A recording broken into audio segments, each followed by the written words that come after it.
সাহাবীর জন্য গায়েবানা জানাজা পড়বেন না? বিশ্বনবী বললেন অবশ্যই পড়বো। সাহাবীদের মধ্যে ঘোষণা দিলেন, ও সাহাবারা, তোমাদের ভাই মুআবিয়া ইবনে মুআবিয়া আল মুজানি কিছুক্ষণ আগে মদিনাতে ইন্তেকাল করেছে।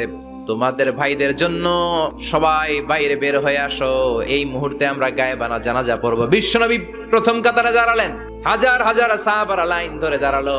সাইয়েদনা জিব্রাইল 1,40,000 ফেরেশতা নিয়ে সাহাবাদের পেছনে দুইটা লাইনে দাঁড়িয়ে গেলেন। নামাজ শেষ, বিশ্বনবী তো অবাক, ঘটনা কি? বিশ্বনবী জিজ্ঞেস করলেন, জিব্রাইল, কোন সাহাবীর গায়েবানা জানা যায়? তোমরা আকাশ থেকে এত ফেরেশতার বহর নিয়ে নামো নাই? কি এমন আমল করেছে আমার মুআবিয়া যার কারণে 1,40,000 ফেরেশতার বহর নিয়ে তোমরা দুনিয়াতে নেমে এসেছো?